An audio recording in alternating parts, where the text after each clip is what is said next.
Hi, my name's Andrew. It's great to be here today. I'm going to talk to you a bit about safety and why it's important to me. Safety to me is something very personal. I'd like to show you a photo of my family.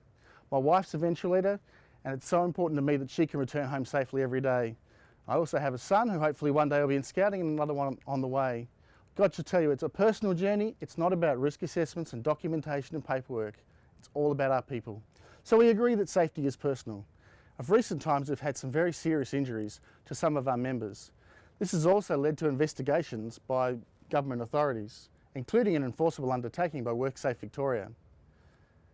You may also remember that as part of that we have to complete 2 modules of the online training in workplace health and safety to demonstrate that we're serious about health and safety.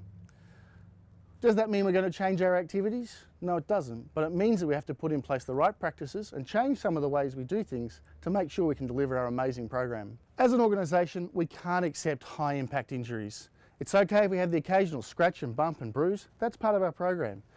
Somebody might say, it's never happened to me. No one in my time has ever hurt themselves in that sort of way. Unfortunately, as an organisation, we can tell you that some of these things have happened.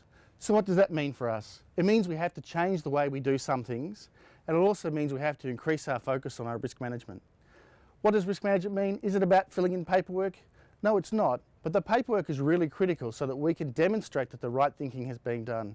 It's all about demonstrating that we have the right care and the right systems and processes in place to look after our people. As a result, at state level, we're going to focus on 6 major areas to manage our risk. The first is for those of you who work at campsites. We need to make sure that we have the right electrical equipment. We've got to make sure our equipment is tested and tagged. We have to make sure our asbestos is managed. We need to make sure our toilets are clean and hygienic. The second are our halls, and all of us will have been involved in halls in one way or another. We need to make sure they're modern and safe, including electrical equipment, switchboards, residual safety devices. We need to make sure we have the right emergency equipment. Remember, we do have sleepovers in those halls. The third area is driver safety. We all drive. All of us drive.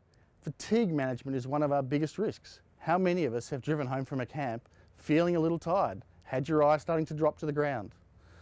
The fourth area is bullying and harassment. Absolutely unacceptable in our organisation. Adventurous activities. We need to keep on the forefront of what's happening around the world in adventurous activities. We will have to continue to change and step up our practices. And lastly, one of our areas where we've really excelled is in our major activities. We need to continue to do the good work we do in our major activities and continue to improve and take those lessons and introduce it to the rest of the organisation. Standards are increasingly challenging for the management of our campsites and will only get tougher. We need to make sure all of our campsites meet our new standards. The challenge, though, is to find the resources to do this. This includes making sure our buildings, the management of our volunteers, the equipment we use on the campsites, and the management of the environment we are working within are all safe. So what do I have to do, you might ask? I want you to make sure that you're involved with safety in your part of the organisation. So it's important to make sure you do your workplace health and safety training, you're involved in risk assessments, that you really dig deep in those risk assessments and make sure you really understand what's happening and make sure it's documented. Really important that we plan our activities properly in considering the safety of all of our members. Importantly, in the end, make sure we keep our families safe and make sure we keep all our Scout people safe. Thank you for having me here, and remember to stay safe.